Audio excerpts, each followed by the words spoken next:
Hey, it's Cornell Jermaine with Consult Cornell. Listen, I am so glad that you are here back with me for another episode of Consult Cornell. If you have submitted your questions, thank you, thank you, thank you. I hope that I've been able to answer and I've been giving you some good advice and good tools and tips to help you achieve the things that you want to achieve with your hair. Please let me know. Reach out to me on Twitter at Cornell Jermaine. Let me know how you've been enjoying the broadcast, and we'll continue to do what we've been doing. Let me know if there are things that we're not touching on that you want to hear more of. Let us know. Nonetheless, here today, I want to talk about coloring a little bit. Coloring is a very interesting and a very can be a very tedious task if you don't know what you're doing. There are many people out here now, and when I say people, I'm talking about non-professionals, the do-it-yourselfers out here doing their own color, and they are not only damaging their hair, but they're jacking their color up. And I think it's something that maybe I can help with a little bit, just giving you a little tidbit, because now keep in mind, there are certain things that I think you should see a professional for, period, blank. No, I just think you should see a professional for certain things, because there are so many things that can occur and that can be very dangerous to the health of your hair and your scalp if not done properly. So a professional is sometimes my best recommendation for certain hair color goals, but then there are some things that you can do yourself. And today I want to talk about gray coverage.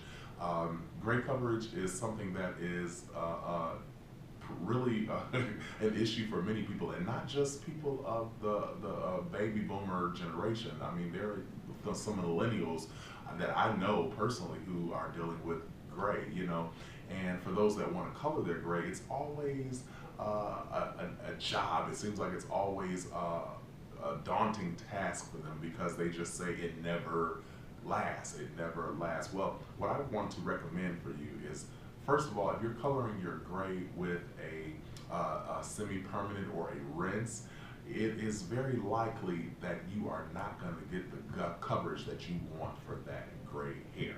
Now, the other hair, if you're providing that you have minced hair, where you have a brown or a black or a brunette shade still mixed in, it very well may get covered and be just fine. But the gray strands sometimes will not, or if they get covered, they very little. So I want to let you know, the only way that I recommend using a rinse for gray coverage is if you have some kind of chemical in your hair, such as maybe a relaxer or a perm, that has kind of opened up the cuticle of that hair shaft a little bit to allow that rinse to penetrate and stain that hair. Rinse doesn't penetrate, so let me make that clear. But the relaxer or the perm that you have on your hair, if you're one who wears those type of chemicals, will open up the cuticle or break the cuticle down enough so that the rinse will stain and it will last a little bit longer than it would had you put it just on virgin hair.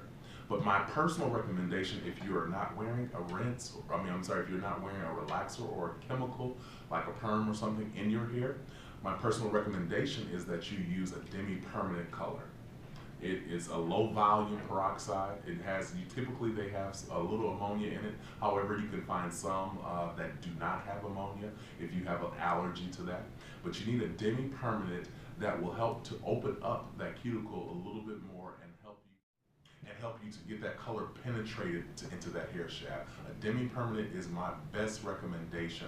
It usually requires a 9 level, 8 to 9, 10 maybe, level for peroxide, and usually you mix it up and you apply it, leave it sometimes 30 minutes. I would say at least, if you have natural hair, 30 minutes is my recommendation. Sometimes 45, depending on how resistant your gray is. So you will know how resistant your gray is and how well it colors or not to know how long you need to leave it on. But if you're using rinses or semi-permanents, it's likely that you're not going to get the coverage you want unless you're wearing some type of chemical that has already disrupted or broken or opened up that cuticle layer of the hair.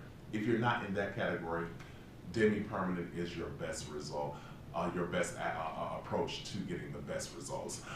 This has been Cornell Jermaine with Consult Cornell. Listen, if you have any questions, please reach out to me on Twitter at Cornell Jermaine, Consult Cornell. Send me your questions. I promise I'll get to you and answer them as best I know. Until then, take care.